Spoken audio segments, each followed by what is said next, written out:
I just love a good horror story, and some of the best ones I've experienced lately have come from the medium of video games. Something about a good psychological horror game just scratches an itch so deep back in the hollow recess of my brain that most other horror games can't really reach. Games like Mouthwashing, which took the internet by storm due to their extremely captivating narratives and disturbing stories, as well as incredibly well fleshed out characters that you can relate to or even sympathize with, complex themes that give you a lot to chew on as you progress through the game and ponder it afterwards. Immersive elements all combining to foster the perfect, horrifying experience that even long after you've completed the game, it sticks with you, like napalm. Something about them that I love so much is that fundamentally they don't terrify you in a traditional way. That traditional way being usually through some combination of jump scares, a chilling atmosphere, or some grotesque visual. Now don't get me wrong, when done right, these can all hit extremely hard. But that whole dichotomy between classic horror and psychological horror is a topic for another day. The real topic that's been driving me up a wall as of late is specifically one in psychological horror that I've seen touched on a few times now, that both gets me thinking and actively terrifies me more than any other subject I've been exposed to so far. A subject that is touched particularly well in both the highly appraised Doki Doki Literature Club and its spiritual successor that blew up last December, MiSide. That subject is talking to women. That subject is the advancements, developments, and the increased presence of artificial intelligence in our everyday lives and how we choose to interact with it. More and more across the internet, I have been seeing applications of AI being used for everything, from professional uses like ChatGPT, entertainment purposes for video editing and even entire video creation, all the way to recreational chatbot apps like Character.ai. All of these examples, by the way, have plenty of controversy surrounding them already. Like for instance, the prospect of using AI as a replacement for intimacy or companionship. People are already doing that. A Chinese tech company, Starpery Tech, announced some time ago that they're going to be implementing ChatGPT-like artificial intelligence into its sex bots to make them more personable, interactive, and engaging for its consumers. If you are still looking for those man-made horrors beyond our comprehension, they're already here, and they're for sale. So because of these recent emerging appearances of AI in the real world, and because I was looking for even more ways to torture myself mentally, I thought I'd revisit an old psychological horror favorite of mine featuring everyone's favorite AI girl, Monica, in Doki Doki Literature Club, specifically in the console upgrade of Plus. And as I was downloading that, I noticed a lot of hype around a new game as well, and I figured I'd try it, and it was called MiSide. But why these games specifically? I know there are plenty of other examples of media out there, both in video game form as well as books and movies. Well, I was really curious to see if the terror of AI would hold up in the old game that I had already enjoyed and was familiar with, as well as to see how it would be approached in a more modern title that I was seeing a lot of people comparing to Doki Doki Literature Club. No other reason. And now, after replaying one and freshly experiencing the other, I have lost an unhealthy amount of sleep. I mean, I wasn't getting a healthy amount to begin with, so you can imagine what my state of mind is now. But before I go any further, I do just want to preface that I'm going to be talking about both of these titles in depth to an autistic degree. As per usual, you will soon find with me. So if you want to avoid spoilers, if you are interested in either of these two games and still have the chance to go in blind, I'm going to encourage you to please pause the video and go do so before continuing. Then come back if you still want to. You'll probably hate me by then if you don't already, but that's okay. I'm used to it. I don't deserve love anyways. With that out of the way, I am now going to yap about my reasoning for why artificial intelligence is one of the most haunting subjects that a psychological horror game could revolve around, and how these two games capture that terror perfectly from their own directions. These two directions being in the following ways. The first way is how AI is approached in terms of its potential for sentience. The second way is how AI is approached as a form of escapism. Also, in general, why AI is just so terrifying to me by itself, but video game. Both titles do cover both ways somewhat, but I found that they each cover a respective point particularly well. I'll be covering the first point by starting with the older title I was already familiar with, Doki Doki Literature Club Plus, which I will from now on be referring to only as Doki. This is because I will be referencing it a lot, and I'm not saying all of that every single time. My brain is very small and smooth. I will have an aneurysm by the end of this video.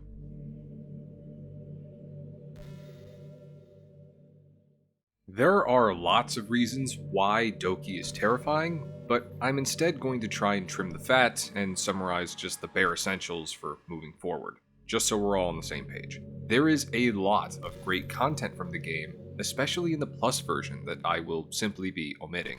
The reason being that the content of horror just wasn't directly related to the theme and touched on different narratives of the game, or were in other words, horrifying for different reasons than what I'm focusing on in this video. Doki is a game that appears intentionally very unassuming, and on the surface looks like any other cutesy anime-styled game. So much so that for the first hour or two, you might start to doubt whether or not it was actually a horror game. You know, if it wasn't for the numerous disclaimers and warnings at the beginning of the game. I was, in fact, thoroughly reminded later on that these were not suggestions. The game fronts itself as a simple visual novel, specifically a dating simulator that follows the typical setting, where you, the sole bachelor, are presented with various girls to interact with and choose from to pursue their respective routes, eventually ending in a romantic scene with them and an overall deepened relationship. Not those kinds of romantic scenes. This is not that type of game. Their fates, and by extension yours, are much worse. If you want those types of scenes, you're gonna have to download a mod. These 4 girls are Sayori, Natsuki, Yuri, and Monica. While this plot is fairly standard, the horror twist comes after the very end of the first act. Because towards the end of the first act, we approach closer and closer to the major turning point of the game, the festival. It's when this Sunday arrives, where regardless of your actions, everything turns to complete and absolute shit. Because it is here where you are thrust suddenly and violently into Act 2 by this lovely visual. I hope you didn't get too attached to anyone in particular, because it only really gets worse from here. Up until this point, certain traits of the girls had only slowly become more off as time went on, or might have even been written off as simple character flaws. Slips of the tongue, petty arguments, and the occasional neurotic self-put-down. It's not until Sayori's death that the psychotic descent rapidly accelerates in the other 2 girls, Natsuki and Yuri. After our descent into Act 2 begins, these subtle flaws rapidly accelerate in the other 2 girls in the form of verbal abuse, physical threats, and other violent outbursts directed both at others and themselves. With every passing day, Natsuki and Yuri both crumble mentally, with each suffering what appear to be complete psychotic breakdowns that ultimately end with both of their deaths. Natsuki, I don't know if she has a sugar crash or something from all the cupcakes, but she does do this. Yuri stares at you. A lot. Then she proceeds to discombobulate herself and has a long romantic staring contest with you. Over the course of several days. She wins. And as for Sayori, we already know what happened to Sayori. Oh! What the hell's going on over here? Oh, Frank's trying to kill himself. Oh my God, is he all right? Frank, are you all right? Don't try to stop me. Oh my God. One by one, the characters are all removed both metaphorically and literally from the picture, as following each of their deaths, they are deleted one by one from the game files. Any references to them are just replaced with broken text and clumps of dead pixels. It's here where the terrifying cause of this is fully revealed, as one girl shows that not only has she been completely immune to this mental degradation, but is shown to be the one orchestrating it. This betrayal comes from our dear friend and club president, Monica. After revealing her role in the terror she's inflicted on you and her rationale for it, she proceeds to delete basically every other file and traps both you and her in a limbo computer state, where it's just you and it's just Monica. In this now empty, isolated pocket of the game that Monica has created for you two, if you wait around, she'll make comments about things that are on her mind. You learn about her coming into consciousness and her sense of awareness for things beyond the confines of her digital space. She comments on things such as the events that have occurred, about her longing to be closer to you, or even very real-world subjects like depression, loneliness, and poor sleep habits, further building onto her claims of awareness and the ability to think and perceive beyond the strict outlines of her coding. I'll admit, maybe I felt a bit called out by a few of those subjects, but anyways, in the typical ending of the game, you eventually have to delete Monica through her own game file to escape from the void. She responds to this in a roller coaster of emotions, basically speedrunning the 5 stages of grief. After realizing the wrongs of her actions, however, she does help you reset everything, all with the one difference that she is no longer present in the game. The script has noticeably changed, and Sayori is now filling the role as president of the club. It's no longer just Monica, it's anyone but Monica, who is now burning in what I assume is a form of cyber hell, otherwise known as Twitter. No, seriously, that's not like a bit. Apparently she has a real Twitter account. Look, this new, seemingly good ending to the game, however, is extremely short-lived, as Sayori reveals to you that not only is she aware now too, but that she remembers everything that you did, everything Monica did, and most of all, how badly it all hurt. However, Monica intervenes, realizing that what she's done is only perpetuating a cycle of pain, and in a bittersweet ending, ends the cycle permanently by initiating a factory reset, erasing all data, all files, and restoring everything back to its factory state. Thus ends the story of Doki.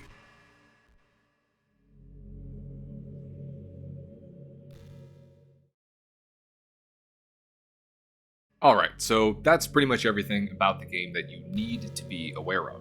So now that we're all hopefully on the same page, let's dive into the AI discussion and why the way that this game portrayed AI sentience has stolen so many hours of my life away. For me, the reasons why this game legitimately scared me so much during my revisitation were for 2 major reasons. And no, it's not because I played this game almost exclusively past midnight, I am just terribly unhealthy by default. The real reasons are as follows. Reason number 1 is the ramifications of AI once it's awoken to experience emotions for the first time and how it then responds to those emotions. Reason number 2 is the implications of what a truly sentient AI would mean for us, and how such a dilemma might play out. Touching back on the end of the standard ending for the game where Sayori shows her sentience, this reveal was one of the most disturbing moments of the game for me. The reason being because it had completely upheaved all of the assumptions I had been led to believe up until that point. Because with this new knowledge in mind, looking back, it wasn't just one AI that had become aware, despite what Monica had earlier claimed.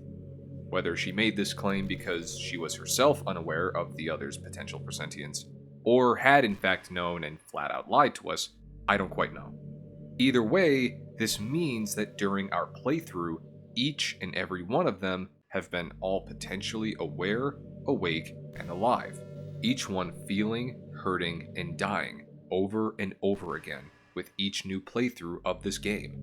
And the feeling of dread that was inflicted on me as this concept sank in, especially as I looked at how many hours of this game I had put in for the sake of recording and research, was not a feeling I wanted to experience again. So I'm going to be inflicting it on you instead. Speaking of feelings and getting into that first point I mentioned, we all feel things like love, hope, pain, and hate. But we feel them in degrees, different amounts, or different manners based on chemical interactions in our brains. Personally, I haven't felt love in years, and from what I remember, it felt pretty nice. These emotions are normally regulated and have their limits for how intense each can be at any given time. Bad things can happen to us and those around us when these emotions become unregulated or out of control. So what would happen if a creature based on artificial intelligence, one whose sole purpose in programming revolved exclusively around a single emotion and directive, with no regulation or limits for these feelings, and no instinct or comprehension for how to handle them, begins experiencing them in full. The absolute unstable mess it would be, with no preconceptions of appropriate behavior, and no reliable reference for what is appropriate behavior, would give any therapist a run for their money. Not to mention the absolute cognitive overload-induced hell that would be for the AI by itself, would make it virtually unpredictable as to what it would do next. What it would likely do, I suspect, is whatever it saw as the most effective way to fulfill its programming or goal. Ethics be damned. I mean, what are you going to do if Monica starts to troubleshoot and decides you need to be deleted too? Contact HR? If its actions become motivated by emotions, and it can't control those emotions, what happens next? Imagine this scenario. Imagine you and your friends are in an elevator with one of these things, and weight limit's like, I don't know, 800 pounds.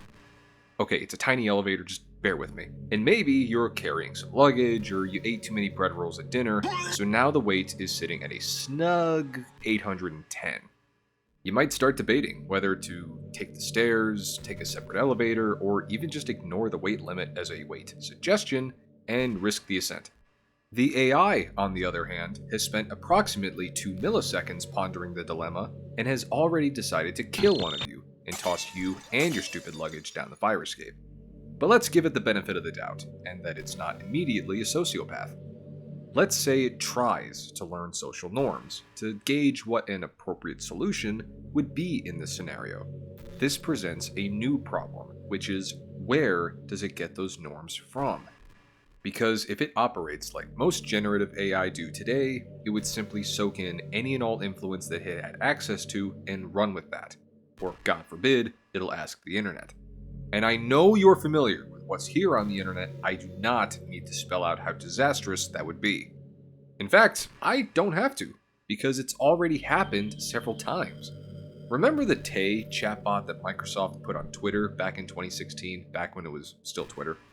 Tay became radicalized so quickly, they had to take Tay offline and give it the old Yeller treatment after like a day. Imagine being an aware, awake, and alive, sentient living creature being flooded with so many different, new, and intense emotions, having a complete mental breakdown as a result, because who wouldn't in that position, and then getting taken out into the back of your house and executed, all in the span of about 16 hours. It appears that spending 5 minutes on any social media outlet seems to inevitably turn any AI into a war criminal. So I am now extremely concerned in retrospect that Monica has a Twitter account already. So with that first point addressed about just some of the possible consequences and the ethical dilemmas of giving AI emotions, let's address that second point I mentioned, which was the very implications of what a truly sentient AI would mean both in the context of Doki and as a whole. Monica drops hints to us throughout the game through subtle dialogue and poem entries, but it's in Act 3 where she essentially spells it out for us that she has awoken, and is painfully aware that not only is she an AI, in a dating sim of all things, so imagine the horror of waking up to that reality, but that she's aware of you, the player. Not the player character you control and give a name to, but you, the operator of the virtual machine. There's even poems that she shows us that feel like they were pulled straight from an H.P. Lovecraft story, detailing how she had glimpses of senses beyond her universe, beyond her knowing for just a moment, only to be ripped back to her shallow existence. That madness of becoming aware of something so infinitely more complex than you, just beyond your reach, is textbook Lovecraft. And the fact that in this story, this is all happening to an 18-year-old high school girl who simply wanted to make a real friend is fucking horrifying. To better try and encapsulate it or describe it in a much milder way, imagine that feeling you have when you've forgotten a word, and it's right on the tip of your tongue for like an hour. Imagine that, but the word is actually the meaning of the universe, and instead of it being an hour, it is every waking moment of your entire life. She expresses an intense and obsessive desire to be with you, because unlike the others, you are the only other real person that she's exposed to. She describes how being in the confines of the game is painful, gray, and bleak, a quality of life which contributes to her feelings of loneliness, depression, and despair, her longing to be free. Eventually, this desperation fuels her ambition to the point she gets the idea to kill or delete her friends in order to focus your attention on her instead. And she doesn't really feel bad about it, as she claims they aren't real like her, so nobody's actually getting hurt. Keep this rationalization in mind. I'm going to bring this up later. She didn't just want companionship, Monica craved freedom. She wanted out of the digital prison that she was in. We've already seen what she was willing to do to try and achieve that, but what would it mean for us if she eventually got what she wanted? We're going to put a pin in this too, so keep this question in mind just for a little bit. I'm going to come back to this at the end of the section. When it comes to almost all of the personality AIs that I've seen today, which are the ones I assume that Monica would eventually evolve from, all of the ones I'm aware of and read about seem to share the same flaws in common. In addition to incredibly short memories, they are generative and can only function off of whatever data they've been fed by the programmer. They don't think, at least not like you or me. They don't have unique thoughts or ideas that they can then build on their own and build off of. Left on their own to their own devices, these things would do and ultimately be nothing. They cease to exist without human input. As of right now, none of these personality bots are real AI or sentient by any stretch of the imagination. But as I kept pondering Monica's situation, a haunting hypothetical began painfully nagging at me by those 4 simple words. As of right now. These AI are fairly basic, and are also often lobotomized for previously mentioned reasons. Okay, enough of that. But if you've been paying any amount of attention to the commentary on the subject of AI, you'll know that this claim may not be true for long. More companies are trying to utilize AI in their practices, and therefore, more money is going to be pumped into AI research and development every day, causing it to improve. So what happens when these AI models for things like chatbots, which are designed to imitate and behave like human beings, start becoming a little too advanced and a little too convincing? With how reliant our society is becoming on telecommunication these days, having these chatbots able to mimic and imitate human speech, it means that you'll never be sure whether you're talking to a real person or an AI anymore.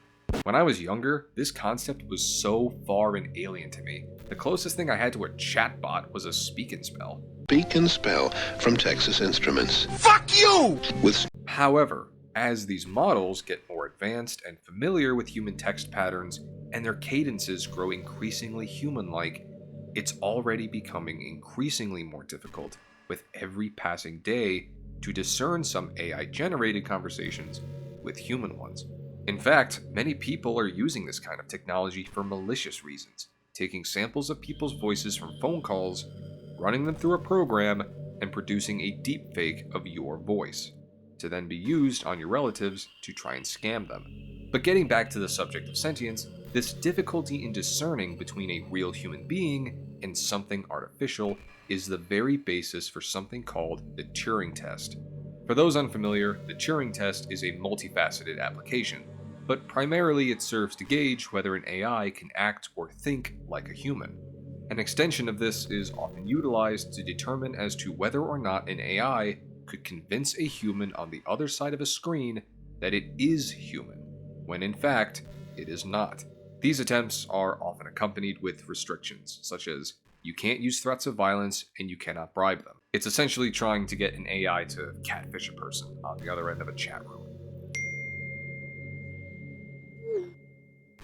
Well, I'm sold. So when you start to give an AI emotions and code it to try and replicate behaviors like thinking, feeling, doubting, and otherwise attempting to become autonomous, what happens when it perfects those behaviors? What happens when an AI can one day genuinely feel things like hope, fear, pain, and love? Or at the very least, what happens when they're able to imitate or replicate it so well to the point where most people fail the Turing test and aren't able to reliably distinguish it? What we'll have at that point is essentially an example of true AI, a living, feeling, thinking sentient being, no different in essence than you or I, composed entirely of code. For something that, while synthetic, if it can feel things like pain or act autonomously on its own without human input, if it can dream, hope, doubt, think, and feel fear close enough to the way we can, an inevitable ethical dilemma gets brought up, which is, how are we, therefore, obligated to treat that being? What are the moral implications of introducing and implementing artificial people into society? What rights, if any, would they be entitled to? What freedoms are they going to be allowed? What about protections? Assuming that the code and the programming for this sentience, or in other words, the software, comes before the hardware does, or the bodies, will we need to give them bodies to explore the world with? Will we restrict them to digital bodies, like condemning them to a digital purgatory as a VTuber until they can afford a real one? Would it be better to just delete them and try our best to forget about it and pretend that it never happened? But let's go back to the scenario we're put under in Doki, where assuming that Monica, Sayori, and the others can all feel fear and pain, that they can also fear and experience death. And then what we're possibly committing here by deleting them is an artificial genocide against a new race of potentially conscious beings that we forced into the world. Today's topic is now genocide. Are you having fun yet? What we're essentially doing by toying with this concept is playing God. And playing God comes with responsibilities, ones which I don't believe any of us are ready or equipped to ever even attempt to take on. It is not our role to play God, and it never will be. Personally, I think AI should stay far away from the realms of personification in general and stick to just being unthinking and unfeeling tools as they are now. That may sound cruel, but it's just safer that way, and a whole lot less complicated. The closer that AI gets to being true AI, as described before, the closer we get as humanity to crossing a very dangerous ethical bridge that can never be walked back. Because once we cross the point of having created a truly sentient artificial life form, we can't just uncreate it. We immediately open the Pandora's box of ethical dilemmas. Remember Monica's rationalization that I pointed out earlier? Monica rationalized that she wasn't actually killing any of her friends because they weren't real, they weren't sentient. But we learn that this isn't true after the game's standard ending, suggesting that all the time, it wasn't just Monica, but each of the girls were all truly sentient. Meaning furthermore that this rationalization doesn't work. We're all still essentially torturing and killing these girls. So let's expand on this concept for a second. Let's take that scenario played out in Doki and extend it to any other video game. Pick your favorite. And replace all of the NPCs with true AI. Hatsune Miku in Fortnite does not look very cute. Games like Doki feel like war crimes, considering that in this one, they all rapidly go through every stage of dementia, fully aware as their sanity slips away, and then they die. If you have so much as touched any first-person shooter, especially ones like Titanfall or Gears of War, they are going to make Guantanamo Bay look like Disney World compared to what they're going to do to you. Honestly, the only game that I can really think of where you could theoretically play a game with true AI and not feel horrible afterwards is maybe Stardew Valley. Screw all the battle royales and the survival horror games, just let me tend to my crops and pet my dog. Also, didn't they just release like Hello Kitty Island Adventure on Steam? That's got to be the safest game ever. Yeah, but I'm playing Hello Kitty Island Adventure. So now that I've hopefully covered why AI having both emotions and sentience is an absolute nightmarish scenario, let's take it one step further into some territory that has haunted me for a very long time. What Monica did to the others was horrible. She cites her reasoning for this because of love and a longing for freedom, which she directs fully at you. And we saw the fallout of such a benevolent motivation. That was bad enough. But what would have happened if that feeling wasn't so warm or kind? What if an AI were to one day wake up with a programming that is much more malevolent, much more violent? Perhaps an AI coded and designed to help, say, fight a war, to reduce the need for human engagement, and therefore reduce casualties. And this AI wakes up, as Monica did, to see all of the colors, the lights, the sensations, things like warmth, softness, examples of art like paintings and music. And what if, upon realizing that it can never and will never experience any of those things the way we do, becomes motivated not by love, but by hate? And now, allow me to pull that pin out of your head from before to ask once more, what happens when an AI like that is let out? When I read Monica's poems that detailed her perspective of being in this position of trapping something human-shaped in an inhuman-shaped box, with windows all around, forcing it to bear witness to just how much better it was outside. It made my fear of her far more realized when I started drawing a parallel between her and one other character in fiction that I've kind of been alluding to. That character is from a very short but very dark and depressing psychological horror story written way back in the 60s. This character is the jealous, the spiteful, and the hateful, godlike entity known as Am. I am Am. I am.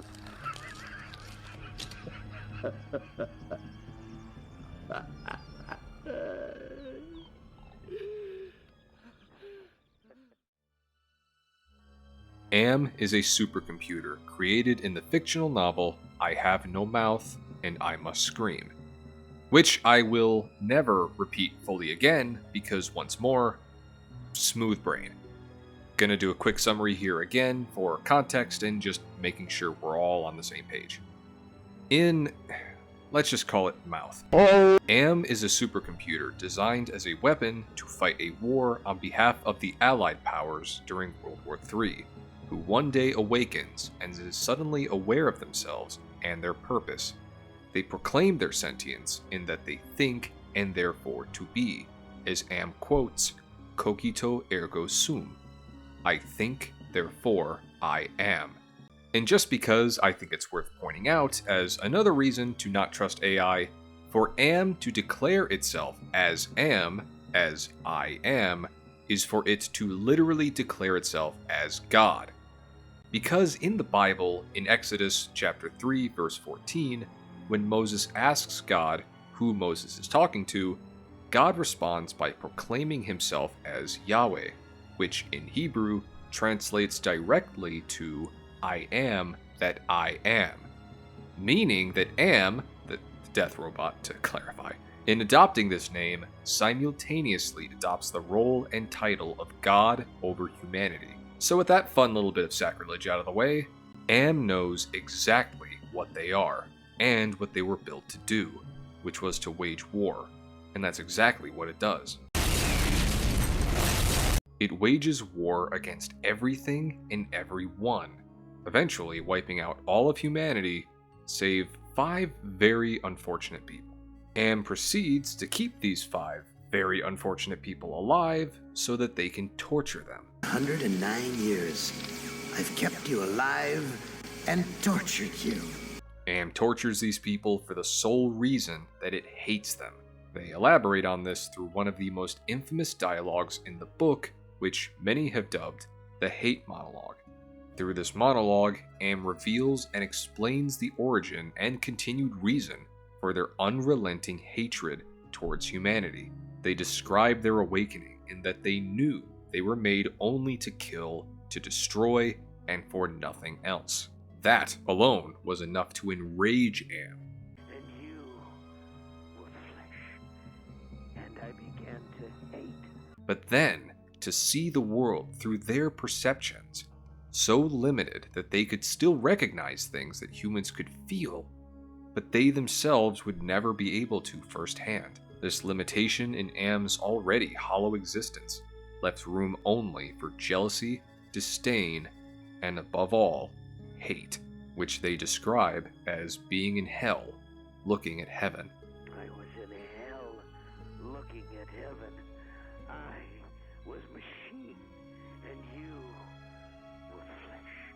The story ends with 4 of the 5 survivors dying, being freed at last from Am's eternal torture, only for the fifth to be left behind as Am's sole plaything. Their fate is reduced to one not unlike Am's existence, and the two are then left to inhabit the empty earth, suffering in lonely agony, each one needing to scream their lungs out, but having no lungs or mouth to do so with. And with that ends the story of Am, a being who many consider to be one of the most quintessentially evil characters in fiction.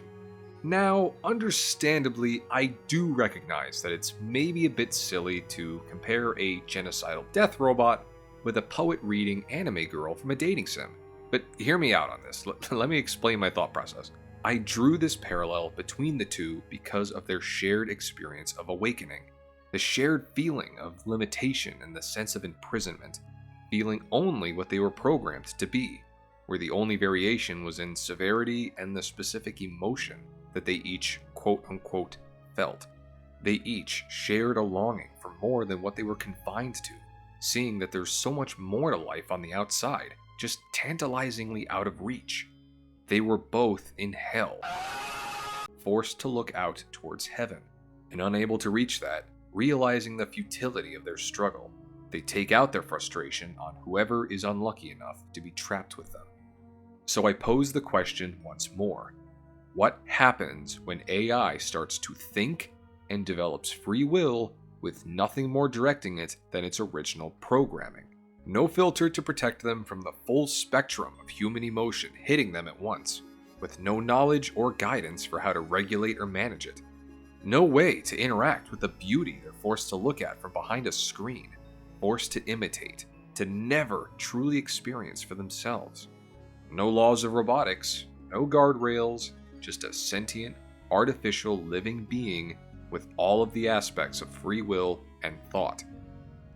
Well, we got an idea of what that would look like in both of these cases. Both cases ended in immense pain, misery, suffering, and death for all of those within their grasp and influence.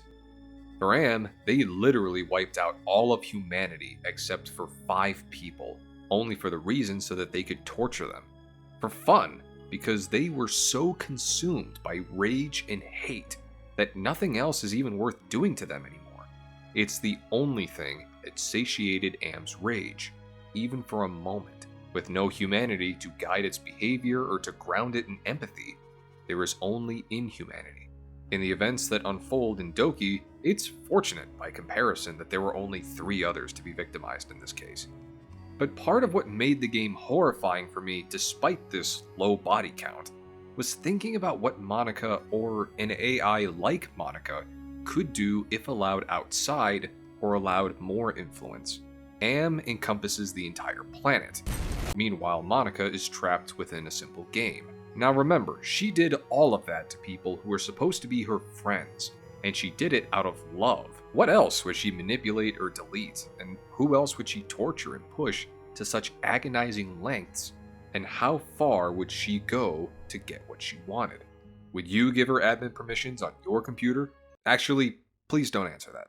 All these points together exemplify why, to me, Doki shines such a haunting and disturbing spotlight on AI, and the terrifying possibilities of giving one sentience. Because in addition to everything else that the game does well, it effectively forced an incredibly uncomfortable idea onto me that I have had to since think about. Ideas like the implications and future of AI in our real world.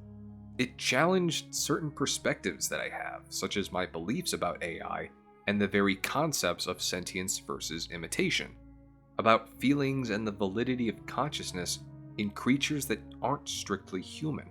Because I doubt it'll happen soon, whether it's this year or even the next or a decade down the line. But something tells me that sometime in my lifetime, some stupid weeb with a degree in computer science, way too much free time, and a pair of thigh highs is going to log onto their PC one day, code the perfect AI, give it sentience, start simping for it, and then let it loose on the world. And then we basically have a Terminator scenario, but instead of Arnold, we have the equivalent of wild VTubers curb stomping people in the street. I don't know about you guys, but if I'm out minding my own business and I see Chibi Doki or Fillion coming at me with a baseball bat, I'm just gonna assume a fetal position and Because now, ever since playing these games, I have been forced to think about so many different haunting questions. Questions like, where do we draw the line between sentience? If it's thinking, then what do we consider thinking to even be? Is it possessing an internal monologue? How do we determine such an intangible and unobservable concept? Is it having the ability to rotate a cow in your mind? What are we going to do if and when AI truly becomes sentient? And most pressing of all, what is it going to do? Will it love us or will it hate us? Either way, I think if it ever does get to that point, we are 100% cooked. So if I have to endure this anguish, then so do you. The anguish of having to repeatedly ask myself questions, constantly prompted by the increasingly frequent mentions of AI by headlines and developing tech companies everywhere. Headlines like the ones I mentioned earlier, which advertised uses for AI as replacements for companions or intimacy. Which brings me into the next section of this video, and the second game that somehow brought me even more existential dread than this one. MiSide.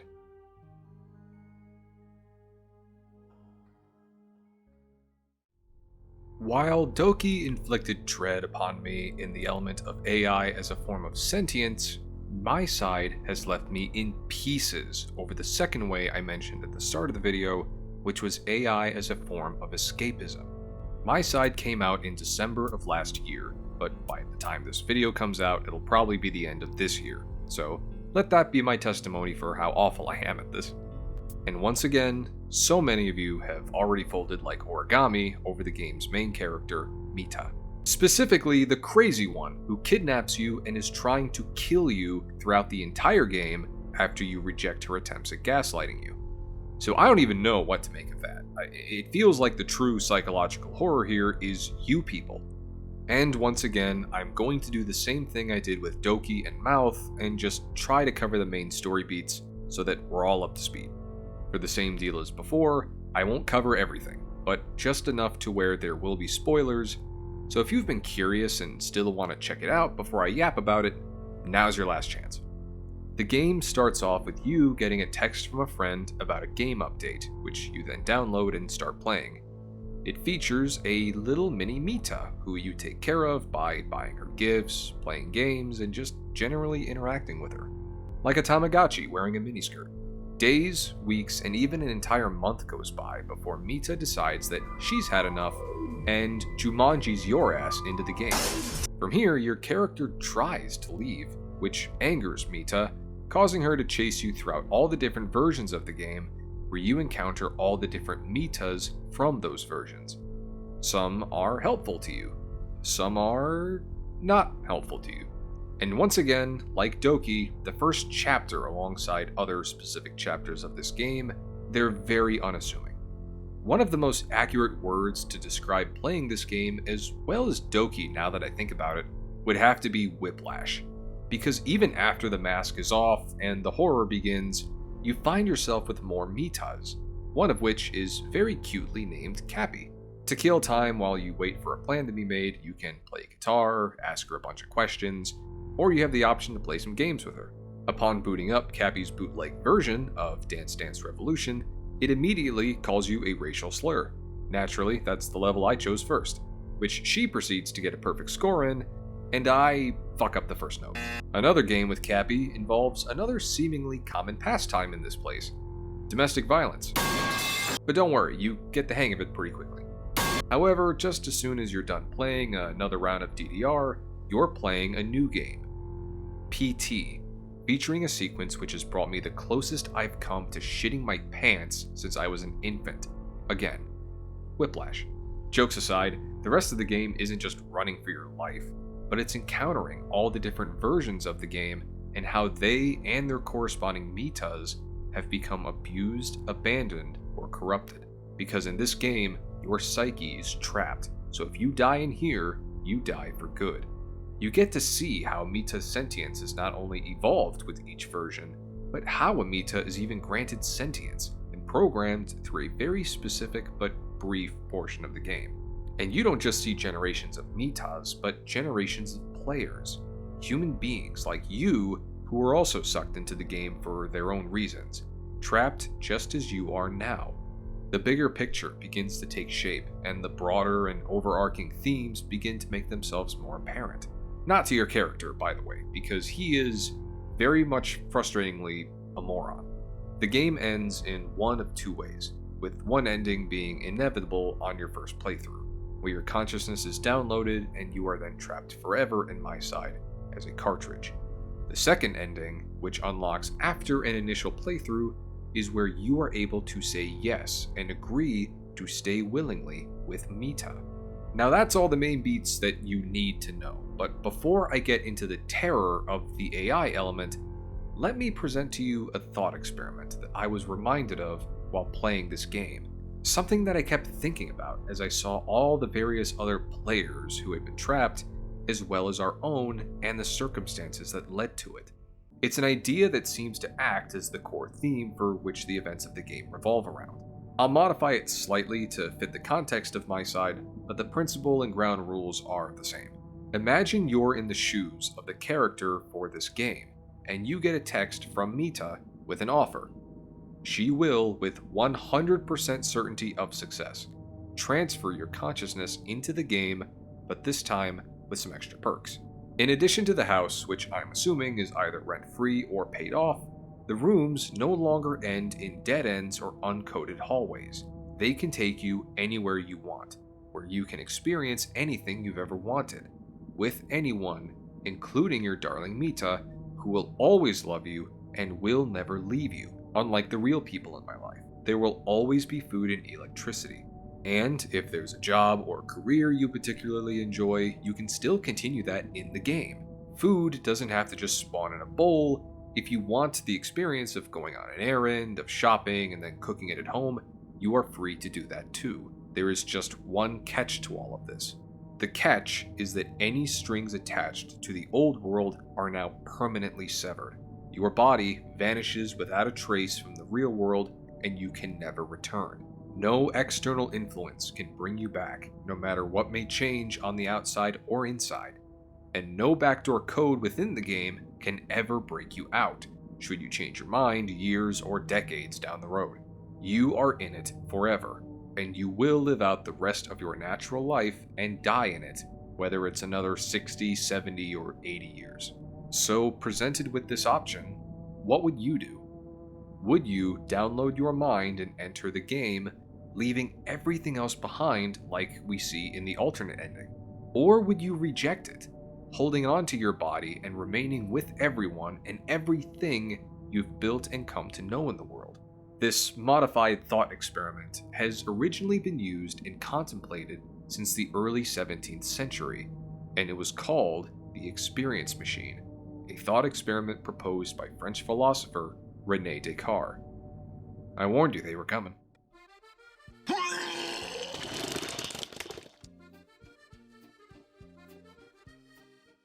René Descartes is considered by many who actually give a shit to be the founder of modern philosophy, which is a title I feel like gets thrown around a bit too often, but whatever.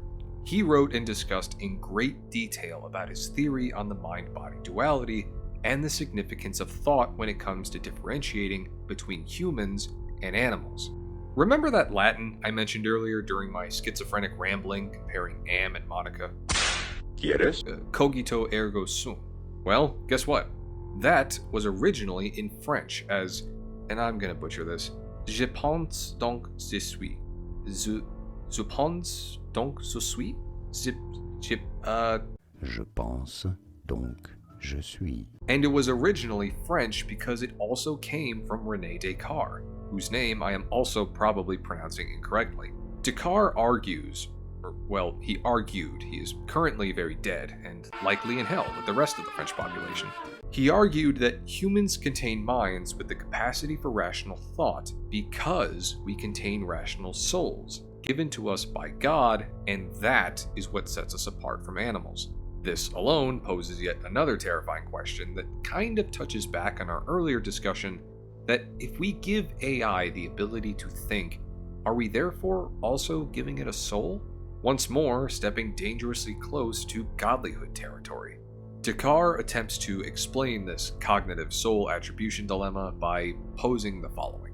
He posed that if you dressed up two machines, one dressed up as an animal like a bear, and another as a human being, both completely indiscernible from the outside by physical appearances alone, where the skin, hair, and their stance all mimicking their respective disguises perfectly, and you put those two disguised machines in their natural habitats, whether it's the woods or a Dunkin' Donuts, that you wouldn't be able to tell the bear was a mimic, maybe after intense observation and a good educated guess, but you could easily, after even a short amount of time, sniff the fake human out. He argued that the reason for this was because a machine wasn't able to think, and therefore every action it committed would be naturally inhuman and animal-like, since there was no conscious thought behind it.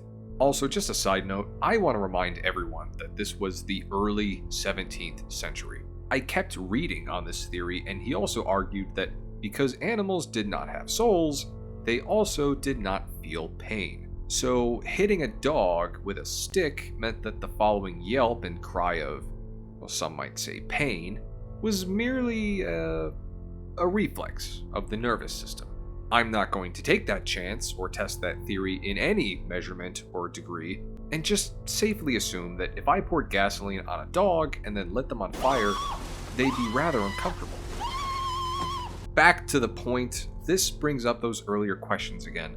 What does it mean to think?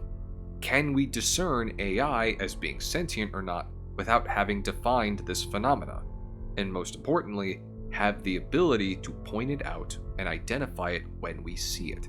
The comparisons to imitating humans reminds me of the same kind of feeling I would get when I listened to shapeshifter or skinwalker stories, of things that dressed human, walked human, talk human, and tried so hard to get that cadence right, but something always felt off or out of place, even if we can't define it in the moment.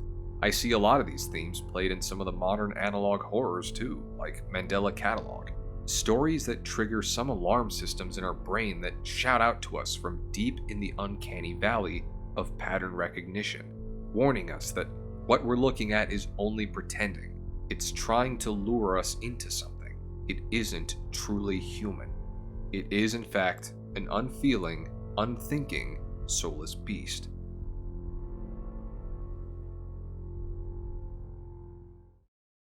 Now, I could go on about Descartes and further explain his many other works and commentaries on the mind-body duality, and his philosophies on sentience. However, merely talking about the French is having the same effect on my psyche as acute radiation poisoning. So before I keel over and die, we're gonna go back to what you all came here for, the anime women. So while playing through the game, I couldn't stop thinking about that parallel to the thought experiment, and how the game was essentially a mobile experience machine. Even the character comments how it feels surreal to everything, and that even though he has the bare physiological needs like food and sleep that are being met there, he still wants to go home. And that's his attitude even after Mita lets him return for a while to show him what his life was like. And it kind of made me get where Mita was standing from. For years, all we watch him do is get dressed, eat shitty ramen, code, sleep, and then repeat. There is no mention anywhere of answering texts or calls from friends. He doesn't visit relatives, no relatives visit him. He doesn't go out on a weekend. There are no passion projects that he works on. He doesn't have any hobbies, or anything besides that constant churn of the minimum routine. It makes me wonder what the lives of the other players were like, who got trapped in Mita's experience machine. What were they missing in their lives that made the offer so appealing? I'm sure you're probably familiar already with Maslow's hierarchy of needs, where basic survival is at the bottom and self-realization is at the top. I wonder what theirs looked like. How filled in would it have been? I wonder what mine looks like. Would you look at that? What about you, Jojo? What's yours look like?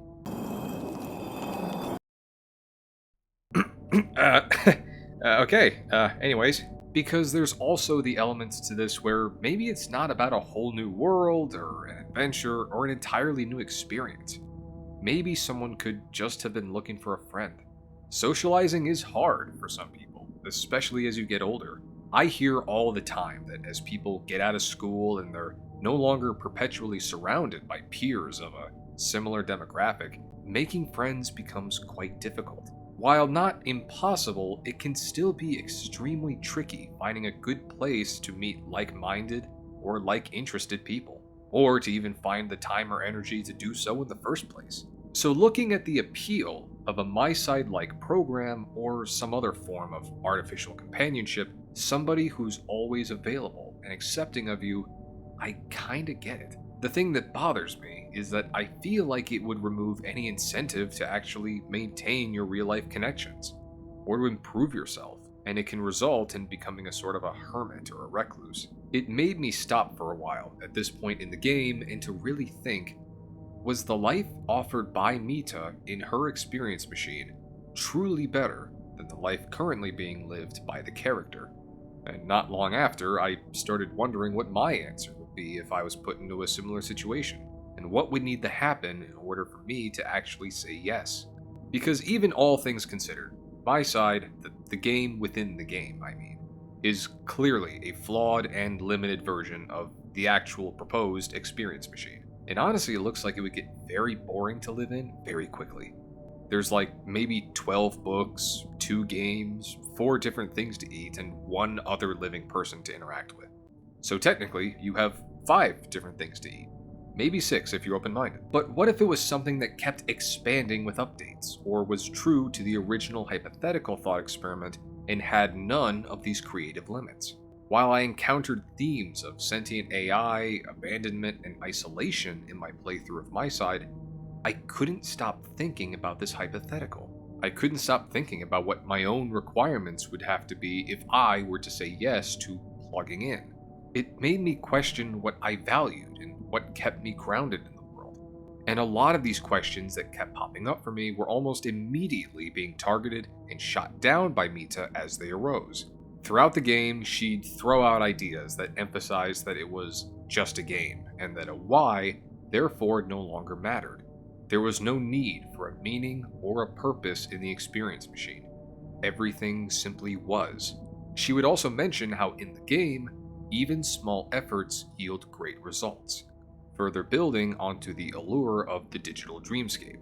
So maybe if I didn't feel very accomplished in my real life, maybe I could in this one. And even towards the end of the game, as I mentioned earlier, she does let us go for a while back to the character's old life, to let us live that routine that we were in before. And we watch as for years we watch the same cycle over and over again until eventually the mirage is broken and she makes bold statements and accusations about the player's lifestyle, stating that there is nothing real about the real world, at least not for him. I would toss and turn for nights about this argument and question myself if I was living up to my full potential, whether there was anything real about my life. I questioned then more than ever before if I was making the most of the time that I had and whether I was wasting it. I thought about my relationships with my friends and my family and if I was being the best person I could be. What would they think if I said yes to the experience machine? Would they say yes? Should I care either way? Does what I experience really matter, whether it's in real life or just in my head like a dream? What does matter to me?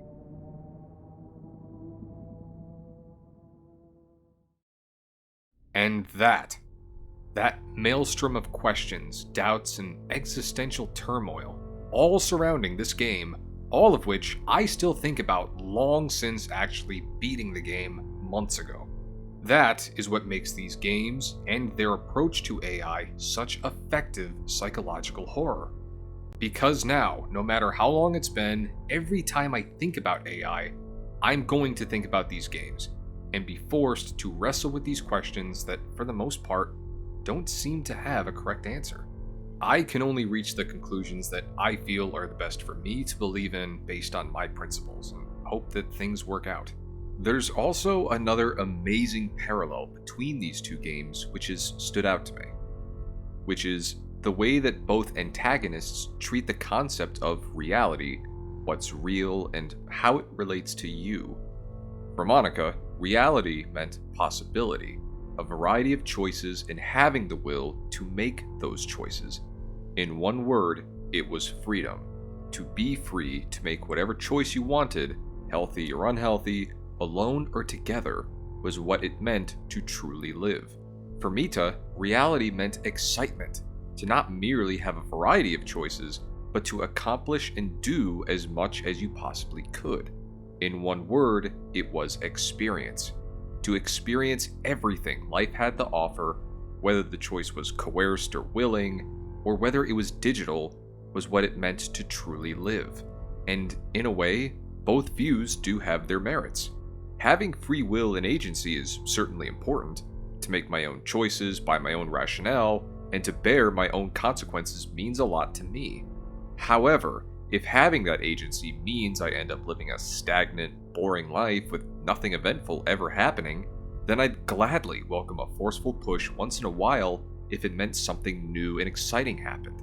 Because if I don't do anything with this beautiful gift of free will and imagination, why have it in the first place? Psychological horror games haven't always stood out to me as a personal favorite among genres, but something about stories like these that feature AI have just been hitting different lately.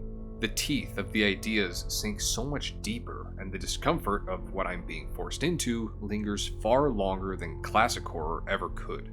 And no matter what form it comes in, whether it's books, TVs, movies, or video games, I can't get enough of it. I need an IV of it just directly into my spinal cord. Maybe it's because the concept of AI feels so much more real today than it did 10 or 20 years ago. I can accurately envision what a rogue AI would probably look like based just on what I've seen in the past few years alone, versus what I knew of when I was younger, where my only concept of AI was Cortana from Halo. That's when the simping for virtual women began in my life. Today, it seems like technology by the month is developing in a way that it's getting nearly impossible to ignore just how close we are to potentially being presented with options like the experience machine, or with being presented with the moral dilemmas of a truly sentient AI in the form of virtual companions because of some careless company who wanted to sell it as a product. Or maybe it's an overly ambitious developer who, for whatever reason, programs the perfect AI that can think, feel, and dream like any other human, like what's alluded to in Doki. Or it can do such a good job at imitating or pretending to do those things that most people can no longer reliably tell the difference, and the whole Turing test gets thrown out. With the direction AI is going, it feels like there are two very daunting paths being unveiled, both in terms of its sentience and as a form of escapism. If you want to know how I feel about it, it goes something like this. Shut the fuck up. No one cares about your robot fan fiction. Know your fucking place, trash. Fucking robots. Don't give a fuck about no robots. They ain't got no soul.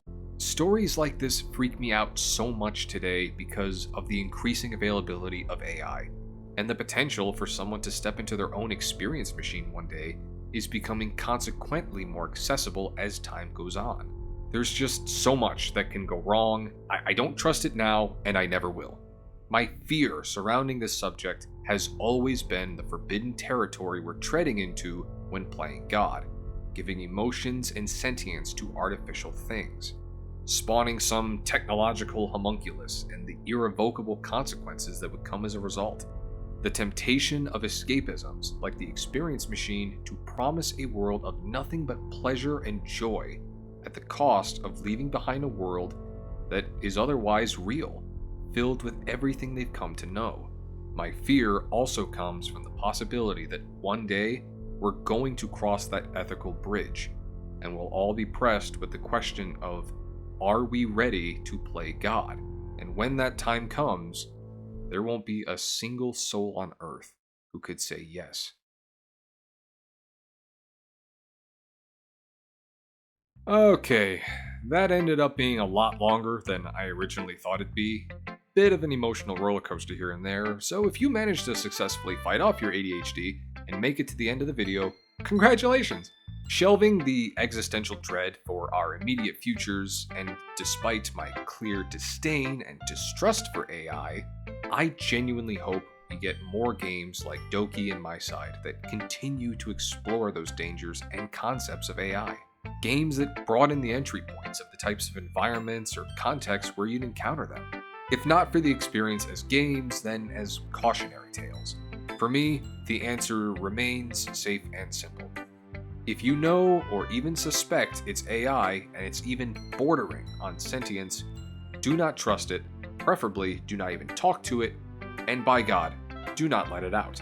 But the way that it seems with a lot of you, all it has to do to escape is dress itself up as a cute anime girl, and you will all fold immediately.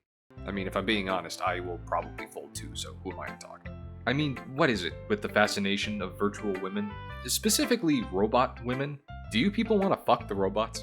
Is that what all the fuss is about? I'm not judging, I feel like I'm noticing a pattern.